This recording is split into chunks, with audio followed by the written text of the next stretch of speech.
Today I'm going to start working on what I call a blacksmith's brace. It's basically the same as the woodworking model, only this one is all made out of iron. There are no wooden parts on it at all. And it was obviously made in a blacksmith shop. This is another great forging project if you're looking for something to practice on that doesn't take a lot of materials and will give you a usable tool at the end of the job. The material I'm using today is a 1/2 inch square bar, and once again I've just got a piece that's a lot longer than I need, and I'm going to basically work at one end to the other and cut off what I don't need. Today I'm going to be roughing out the main body of the brace, and that is the curved handle and the two ends. The one end holds the part that rotates in your hand so you can apply pressure downward on the brace, and the other end is the chuck that holds the bit that you're driving. So I'm starting here by separating out the material that I'm going to need for the chuck, and I'm starting with the chuck because it's going to take the most work. I need to upset this material slightly so that I can drive a square tapered hole into it that's going to hold the bits that I'm using. I haven't measured off any specific distance here. I'm just looking at upsetting this back to at least 2/3, if not half, of the original length. So I'm just basically visualizing where I want the finished thing to be and doubling that. These things come in all shapes and sizes, so any length that you wind up with will be fine. I just finished forging the transition from the square bar to the round part of the handle, and that's just going to make it a little bit easier to put a 90-degree bend on the end so I can start upsetting this square bar. And here I'm just slowly working the piece around until the short section of square bar that I want to use for the chuck is sitting squarely on the face of the anvil.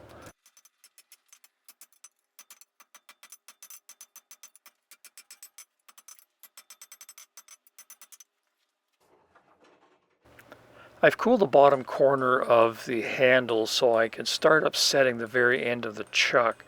These bits have a square taper, and the end of the chuck needs to flare out a lot more than the rest of it. So I just want the first heat to start flaring out that end, and then I'll just continue it down from there.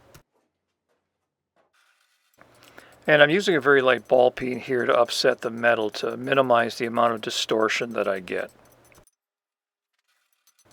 And at this point, it's just back and forth into the fire until you get the shape that you want.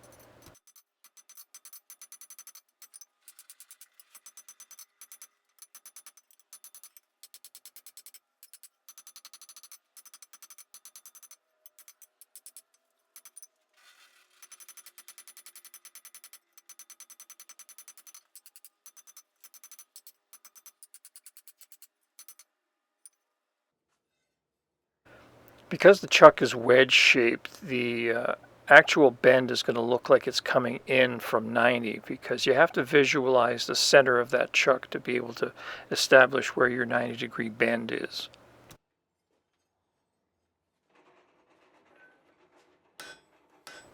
Now that I have the chuck shaped, I'm going to just start roughing in the rest of the handle. The handle is just going to be a graceful taper that starts off quite small at the chuck, and then it grows up to its maximum dimension right at the bottom of the horseshoe shape, and then tapers back down to the other end of the handle. So right now I'm just trying to get the metal moved around into that basic configuration.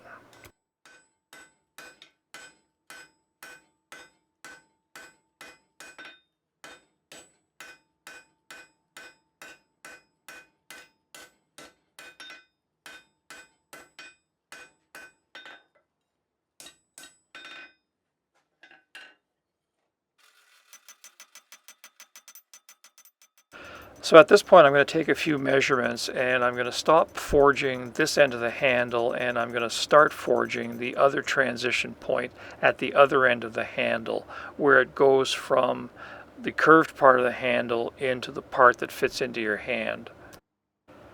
So I'm just using a set of dividers to roughly figure out where that point is going to be. I placed the chalk mark a little bit on the inside of the point of the divider because I measured a forged length here and I'm transferring it to an unforged piece of steel. So I'm cutting back a little bit to allow for the length that I'm going to gain when I forge that section out.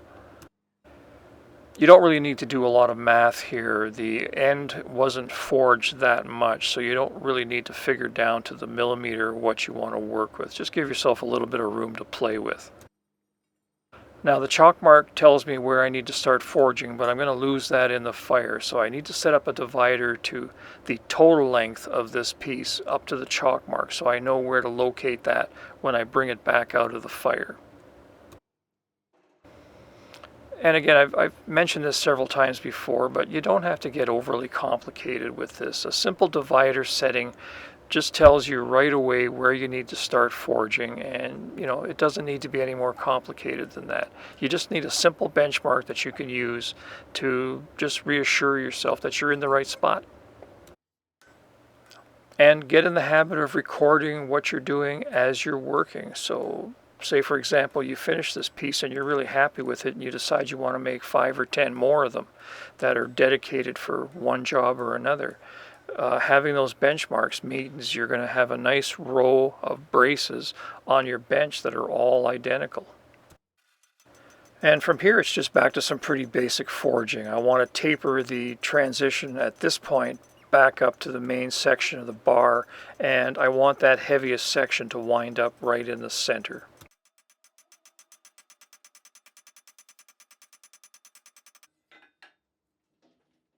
So at this point I'm estimating that I've forged this part of the handle pretty much to the same proportion as the first section that I did. So it's time to get the dividers out to see whether the square section that I left to be the middle of the handle is actually falling in the middle. And you can see that the hot section of the handle is a little bit shorter than the first section that I forged out. So I just need to thin out that handle a little bit, and that should bring everything in line.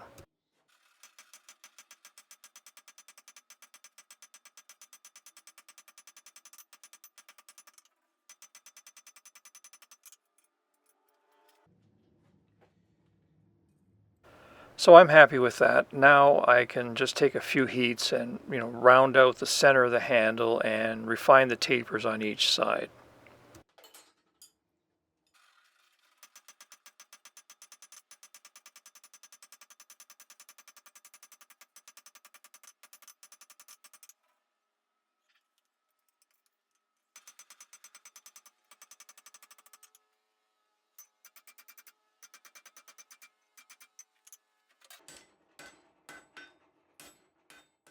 This part of the handle gets forged down to a long, thin point, and the end of that point is the pivot for the part that fits into your hand. Now you may have noticed that I've already cut off quite a bit of this bar, and I did that earlier because it was banging into the back of my forge and I couldn't get the piece heated up properly. And I still have way too much material here, but I'm going to try to forge out the point roughly and sort of determine how much material I actually need before I cut off the remaining piece. And again, there's nothing critical about this. Whatever length it winds up being is what I'm going to work with, but I still want to try to get it as close as I can to the proportion that I'm looking for.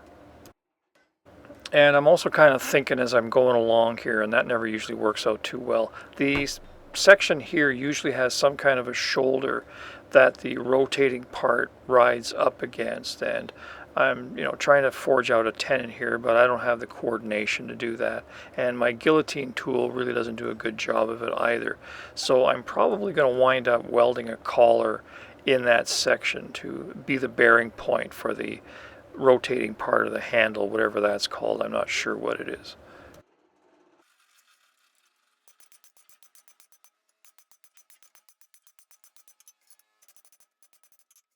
So this video is probably going to end with a basic shape of a handle with a question mark on the end that's kind of unresolved. So I'm going to go back to shaping the handle. I think I can manage that. There's no point hammering on the rest of it until you have a solid plan in your head for a direction that you're heading. So I'm going to think about that over the next couple of days, and of course I'll include whatever I decide to do in the next video so you can see how I decided to resolve this mess. It's funny as you get older, and I'm not old, I mean that's my point, but you spend a couple of days out of the shop and you know the simplest things start tripping you up. It's just crazy.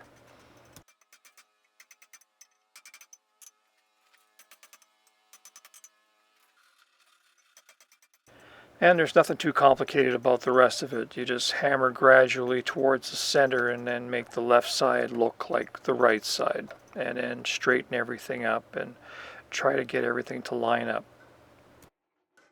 You're aiming for a nice smooth bend in the handle, and the chuck has to line up directly with the pivot point of the handle. That has to be one straight line. There's still a lot of forging and cleaning up to do on this handle, but when I'm building something like this, I generally like to get it working as quickly as possible. And then at that point, I know that it's worth the time finishing. You know, I don't want to spend 3 hours cleaning something up just to find out that it's a piece of junk and I got to start over anyway. So that's basically what I'm doing now. I'm just heading in that direction. I want to get something working, and then I'll clean it up.